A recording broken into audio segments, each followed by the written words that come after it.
Hola, ¿qué tal? Soy Berta Alicia Galindo y esto es Alcanzando el Conocimiento.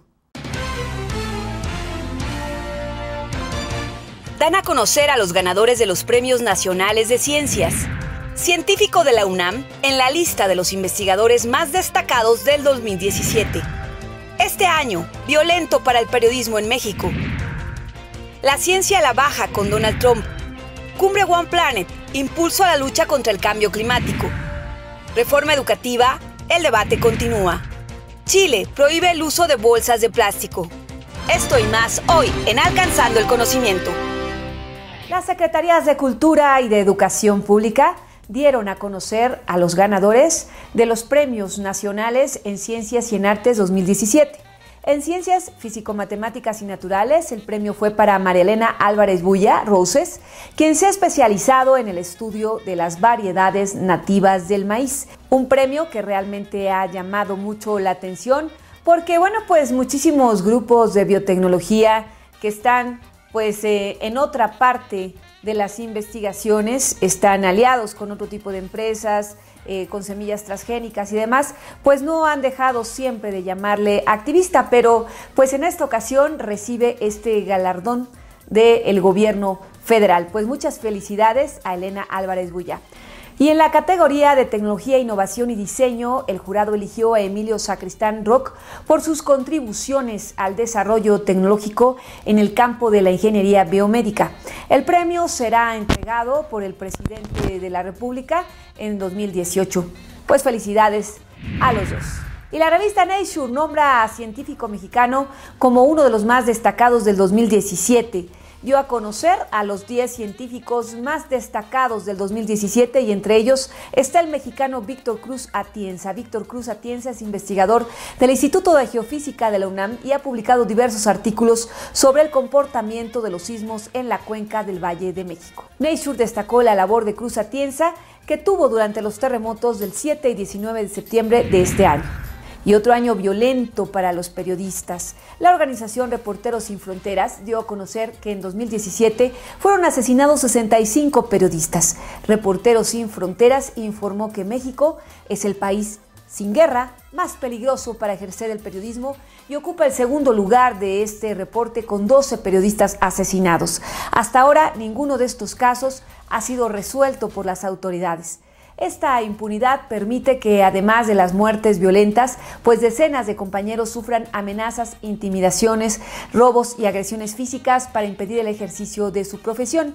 En lo que va de este sexenio, 39 periodistas han sido asesinados y este año es en el que han ocurrido más casos. Este mes la tragedia se repitió en el estado de Veracruz, donde el compañero Gumaro, un periodista y trabajador del ayuntamiento del municipio de Acayucan, fue asesinado a quemarropa mientras asistía a un festival navideño. Pues así las cosas, impunidad y falta de interés por estos asuntos de los asesinatos a periodistas por parte de las autoridades federales. Y concluye este año y también el primer año de gobierno de Donald Trump en la presidencia de Estados Unidos. Y vaya que ha dejado profundas huellas en pocos meses. Por mencionar algunas, en el mes de marzo firmó una orden ejecutiva que prohibió a los ciudadanos de 7 países, principalmente musulmanes, entrar a Estados Unidos durante 90 días, lo que dejó varados a algunos investigadores en tránsito y otros temerosos decidieron abandonar estudios o trabajos en instituciones estadounidenses. Aquí hay demandas, el asunto está en la Suprema Corte de Justicia de Estados Unidos. Pero también en marzo, Trump recortó los presupuestos de salud de la Agencia de Protección Ambiental, la EPA. Fíjese nada más las cosas. Y por otra parte, pues también la Casa Blanca ya lleva días sin un asesor científico. Durante este año, Donald Trump no nombró un asesor científico y esto no había sucedido en la Casa Blanca desde 1976, lo que ha ocasionado que la Oficina de Política de Ciencia y Tecnología haya reducido drásticamente su personal. Platicamos con Frances Collins, una científica que en el gobierno de Barack Obama trabajó en esta oficina y esto fue lo que nos dijo. ¿Qué ha pasado después de la salida de Barack Obama? Que han sucedido más bien muchas cosas con el nuevo presidente. ¿Cómo ves tú las cosas?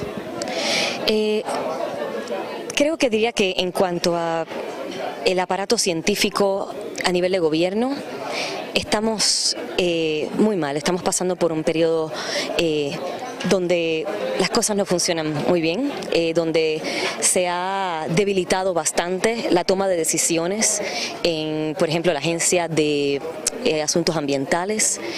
Se han recortado presupuestos significativamente a investigaciones que hacíamos de cambio climático, asuntos energéticos, áreas donde habíamos progresado bastante. Esa parte es una parte muy dolorosa para muchos de nosotros que trabajamos en esto y que habíamos progresado bastante. Y Trump ha dado pauta para que los integrantes de la Academia de Ciencias de Estados Unidos se conviertan en activistas y con aspiraciones políticas. Y bueno, pues para contrarrestar el desprecio de Trump por la ciencia, justamente lo hacen. Al respecto, tuvimos la oportunidad de hablar con Marga Wall, quien señala que justo la política es una manera de actuar contra las medidas de Trump. Bueno, pues siempre la política es una manera de poder decirle a la sociedad muchas cosas, y Marga Wall nos dice lo siguiente. Y ya sabíamos que si tú votabas por esta persona, salía del Acuerdo de París. Entonces ahora nos quejamos, pero eso estaba. Y está muy claro que las personas ahora que están dirigiendo las agencias no están escuchando ese asesoramiento científico y no se están basando en la ciencia. De hecho, muchos científicos que trabajaban en estas agencias ya no están. Y entonces ya hay este vacío de insumo científico y no hay quien lo dé. Y entonces esto es extremadamente preocupante, sobre todo cuando hay emergencias como los huracanes o como todos los desastres que estamos viendo. Si no hay si en la cadena de información de la toma de decisión no hay una base científica, puede ser catastrófico, y lo estamos viendo en lo que pasa en Puerto Rico, ¿no? Entonces hay muchas deficiencias que cuanto más tiempo pase se van a empeorar mucho más. Pero bueno, la misión nuestra como organización no gubernamental es trabajar y pelear para llenar ese espacio. Y ahora mismo la diplomacia ya es mucho más, como decía Paul Bergman también hoy, que la diplomacia científica la están llenando en los vacíos las universidades, las ONGs, las sociedades científicas, intentando llenar ese vacío que el gobierno está creando. Y en lo que fue justamente un hecho histórico motivado por estas políticas de Trump en contra de la ciencia en Estados Unidos, este año algo que nunca antes se había visto fue la Marcha por la Ciencia. Esto fue lo que ocurrió tanto en Estados Unidos y también en México. Y en este caso los vi muy activos en la Marcha por la Ciencia, por ejemplo, todo un movimiento que empezó desde enero y culminó en abril. Y bueno, después de eso, ¿cuáles son las demás acciones? También me decía Francis Collins, me decía que se están volviendo más activistas, ya no solo científicos, han salido a las calles, y eso pues es algo totalmente atípico en Estados Unidos. Exacto. Cuando la AAA decidió sumarse a la March for Science, eso fue histórico, porque antes pues era más una cuestión de la ciencia más neutral, ¿no? No toma posiciones, pero estamos en una situación de casi de emergencia, ¿no? Y la decisión del Reino Unido de abandonar la Unión Europea ya tuvo efectos en la ciencia de ese país. Este año, primero, el gobierno del Reino Unido confirmó que se retiraría de la Euratom, una agencia europea que supervisa la investigación de fusión y la regulación nuclear, y que está relacionada no solo con la generación de energía, también con la medicina. Por fortuna, en el mes de septiembre, el gobierno anunció una política sobre ciencia y Brexit que delineó los objetivos para la negociación con la Unión Europea. Además de que en Reino Unido aumentará el gasto de investigación y desarrollo del 1.7% del Producto Interno Bruto en 2015 al 2.4% para 2027. Pero el plan lo redujeron para que este aumento sea a partir de 2022. Aquí, hay que ver pues cuál es el porcentaje que Reino Unido destina para la ciencia, porque no se puede comparar con otros países, porque su Producto Interno Bruto, por ejemplo, en 2016 fue de 2.619 billones de dólares. Nada, por ejemplo, con lo que sucede aquí en México, el 1% no tiene nada que ver con eso. Sin embargo, para la ciencia, el hecho de salir de la Unión Europea pues tendrá mayor impacto, y sí, a largo plazo. El clima político para la investigación en Europa, América del Sur y el este de Asia también mostró movimientos en este año. Los líderes en Francia se comprometieron a aumentar el gasto en ciencia, y Canadá resucitó el puesto del principal asesor científico después de casi una década de no contar con uno. La ciencia también goza de amplio apoyo en Alemania, pero el fracaso en noviembre de las conversaciones para formar un gobierno de coalición pues dejó la política del país en crisis. En América Latina, el actual actual caos político y económico de Brasil, resultó en el presupuesto de ciencia que ha tenido más bajo ese país, y esto es lo más bajo que ha tenido en 12 años.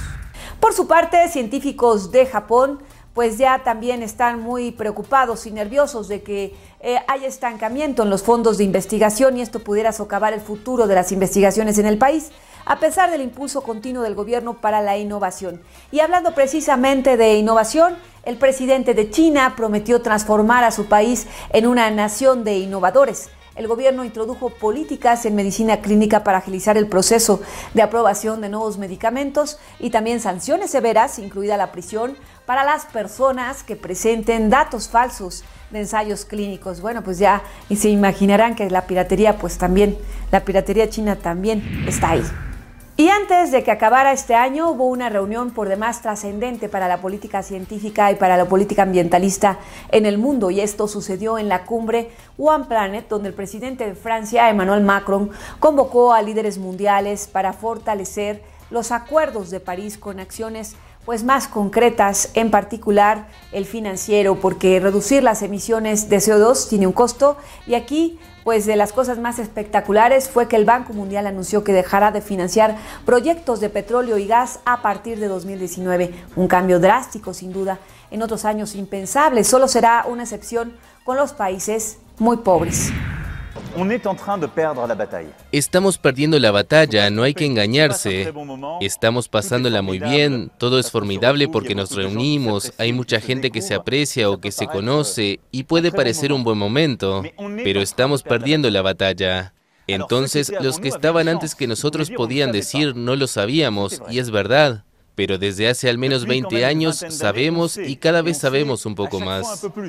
En el caso de México, quiero decirles que nuestro país fue el segundo país en el mundo en establecer una ley de cambio climático y en donde se adoptó el Acuerdo de París y se incorporó los acuerdos tomados en París precisamente para lograr esta transición en México y ir reduciendo la emisión de gases de efecto invernadero e ir promoviendo e incentivando la generación de energía limpia.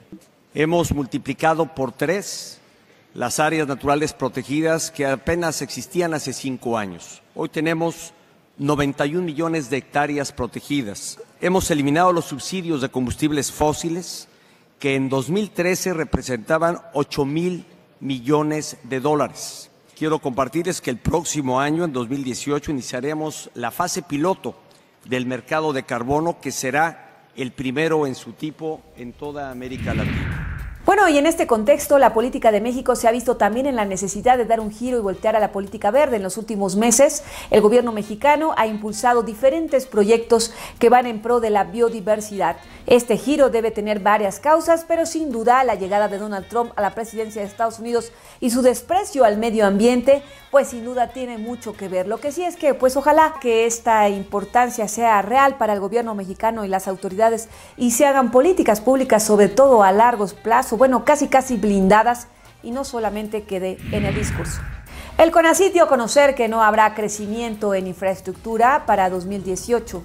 Los proyectos que se tenían al principio del sexenio tendrán que esperar unos años más para llevarse a cabo. Este es uno de los efectos de los recortes presupuestales que se le hicieron al CONACYT. El doctor Enrique Cabrero, director de este consejo, dijo que habrá que esperar unos 2 años para que se vuelvan a retomar estos proyectos, es decir, la siguiente administración federal tendrá que decidir si continúa o bien cambia la inversión hacia otras áreas. Hablamos de los laboratorios nacionales y otros proyectos de gran envergadura para los que el dinero de los recortes pues ya no alcanzó. Y Puebla fue sede del Seminario Iberoamericano de Periodismo de Ciencia, Tecnología e Innovación, organizado por el CONACYT. Por 5ª ocasión, se reunieron periodistas de diversos estados y países para intercambiar experiencias sobre los retos y oportunidades que enfrenta el periodismo científico. Por 2ª vez se hizo en Puebla y por 2ª ocasión la UAP fue la anfitriona del evento y contó con la asistencia de representantes de medios de comunicación públicos y privados y también de estudiantes de las carreras de comunicación. Y este año la reforma educativa dio mucho de qué hablar. La evaluación docente, el modelo educativo fueron los temas presentes a lo largo del año. Los sismos de septiembre trajeron a la luz el debate sobre la infraestructura de los centros educativos. En todos los estados afectados hay escuelas que sufrieron daños, severos, muchos, pero también se evidenció que desde antes del sismo las escuelas no tenían las condiciones adecuadas. Un estudioso de los temas educativos es Manuel Gil Antón, quien nos dio su opinión sobre el tema. Yo creo que la evaluación del desempeño, que es la piedra de toque, porque de ahí se deriva si se conserva o se pierde el empleo, no es confiable ni válida. La reforma educativa tiene cimientos de arena, ¿no? Pero dibuja muy bien en la tele. Hacen anuncios preciosos de ayúdenos a aprender y aprender, entonces sale a color maravilloso el salón que antes estaba gris y agrietado. La reforma... Pero siguen gris y agrietados los salones. Por supuesto. Y además ahora con el sismo nos dimos cuenta que hay más proporción de escuelas dañadas que proporción de casas dañadas. O sea, eso es terrible. En una zona afectada por el sismo, si cuentas cuántas escuelas hay y cuántas resultaron con daños, la proporción es mayor si tomas a las viviendas. Quiere decir que llevábamos 50, 40, 30 años de descuido brutal de la infraestructura educativa. En muchas escuelas no hay agua, el 40% de las escuelas son multigrado. Realmente estos reformistas de la actual administración lo que no tienen es polvo en los pies. No han caminado al país. Y entonces desde la arrogancia de sus estudios en el extranjero y sus modelos macroeconómicos, dicen hay que hacer A porque esto va a ser un insumo para B. Es decir, hay que evaluar porque esto va inmediatamente a generar calidad. No se dan cuenta que no. Y te lo dicen todas las investigaciones del mundo. Evaluar no produce calidad. Lo que produce calidad es usar los resultados de la evaluación para mejorar la práctica. Bueno, pues quiero comentarles que este pedacito de la entrevista que ustedes acaban de ver es solo un fragmento de una gran entrevista que le hicimos al doctor Manuel Gil Antón hace unas semanas y que bueno, pues estará muy pronto en el canal de YouTube y a través de www.alcanzandoelconocimiento.com.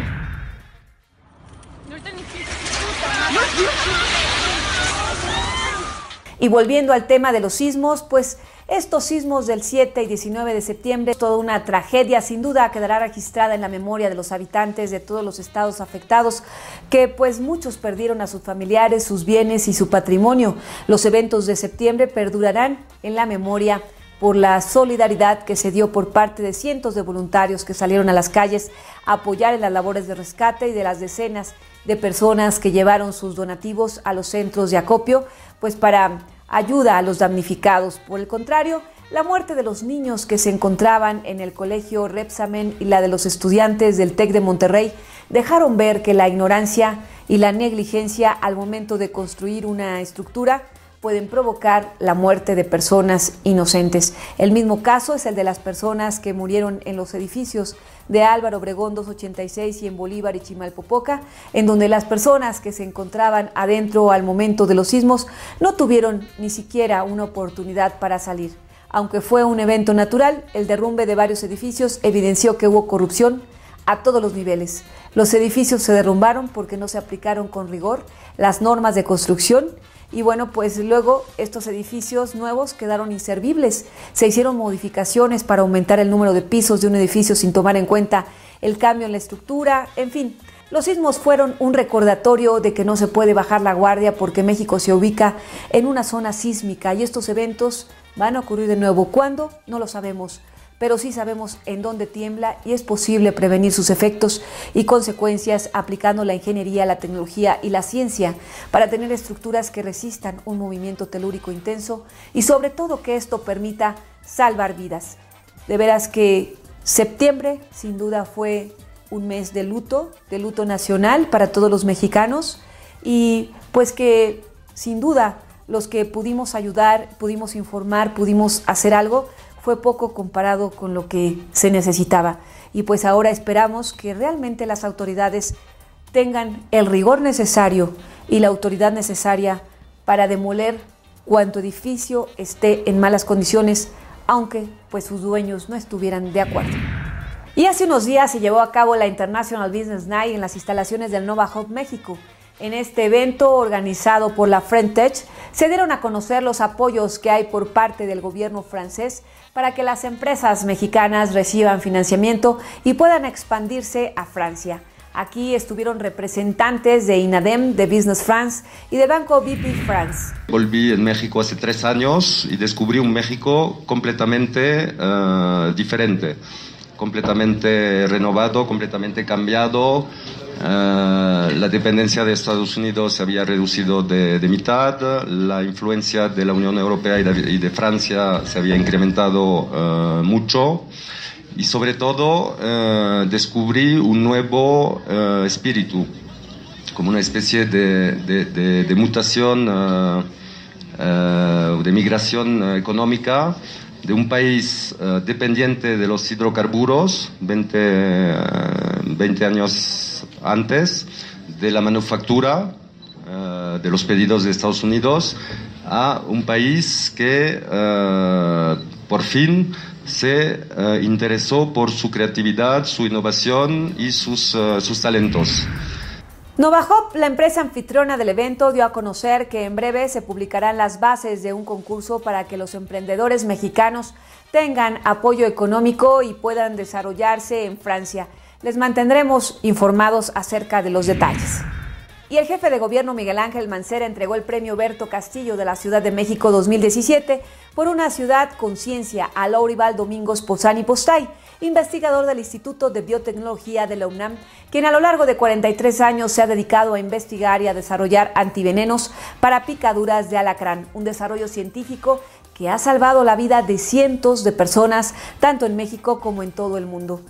El secretario de Ciencia, Tecnología e Innovación de la Ciudad de México, David García Junco Machado, fue el encargado de hacer la presentación del trabajo científico del doctor Pozani Postay. El doctor Pozani es un ejemplo de cómo la migración integra y beneficia, y no tiene por qué ser vista como una amenaza. La integración, compartirnos, es parte de lo que tenemos que entender como democratización y una sociedad de conocimiento. El trabajo del doctor Pozani es un gran ejemplo en el que se vincula el avance del conocimiento científico y su aplicación en un área tan importante como es la salud pública. Y Chile avanza en su lucha contra la contaminación.